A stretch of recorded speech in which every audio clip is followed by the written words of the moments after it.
ماہ شعبان کا مہینہ جاری ہے، شعبان کے مہینے میں 15 شعبان کا روزہ بالخصوص رکھا جاتا ہے، تو کیا یہ سنت سے ثابت ہے؟ اس کی کیا احادیث کے اندر فضیلت ملتی ہے؟ یہ ارشاد فرماتے ہیں۔ شعبان المعظم کا مہینہ وہ مہینہ ہے کہ جس میں نبی پاک صلی اللہ تعالیٰ علیہ وآلہ وسلم رمضان المبارک کے بعد سب سے زیادہ روزے رکھا کرتے تھے۔ بعض میں یہ ہے کہ آپ اکثر روزے یعنی شعبان کے اکثر دنوں کے روزے رکھتے تھے یعنی بکثرت، اور بعض میں یہی کہ پورا شعبان ہی روزے رکھ لیا کرتے تھے۔ یہ مختلف روایات موجود ہیں۔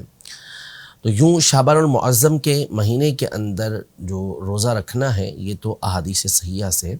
ثابت ہے، نبی پاک صلی اللہ علیہ وسلم کا عمل اس میں ثابت ہے۔ اب رہا خاص 15 شعبان المعظم کا روزہ رکھنا،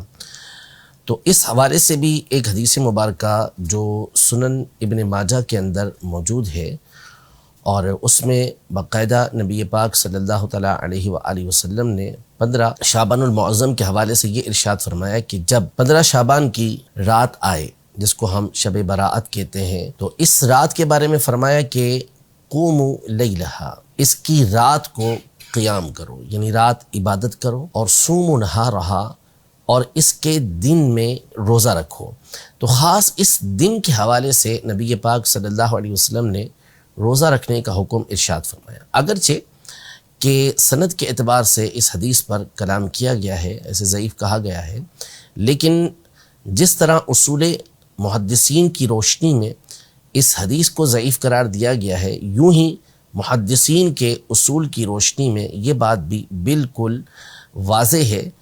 کہ فضائل اعمال کے اندر جہاں پر کسی عمل کی فضیلت آئی ہو، ترغیب دی گئی ہو، تو اس میں ضعیف حدیث پر عمل کرنا یہ بالکل جائز اور مستحب کام ہوتا ہے۔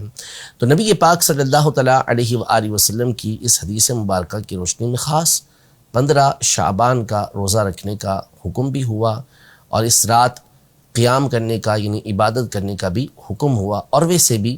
دیگر احادیث طیبہ جو صحیح ستہ کے اندر موجود ہیں، صحیح حدیثیں ہیں،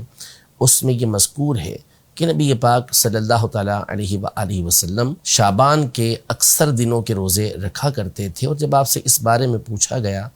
کہ آپ اس مہینے کے روزے خاص طور پہ کیوں رکھتے ہیں، تو آپ علیہ السلام نے ارشاد فرمایا کہ اس مہینے میں اعمال اللہ کی بارگاہ کے اندر پیش کیے جاتے ہیں، اور میں چاہتا ہوں کہ جب میرا عمل اللہ کی بارگاہ میں پیش ہو تو میں روزے سے ہوں۔ تو ظاہر ہے کہ 15 شعبان تو بالخصوص وہ رات ہے جس کے بارے میں اقوال موجود ہیں کہ اس رات اللہ پاک کی بارگاہ میں اعمال پیش کیے جاتے ہیں، تو کیوں نہ یہ رات اللہ پاک کی عبادت میں گزاری جائے اور اس کا دن روزہ رکھتے ہوئے گزارا جائے۔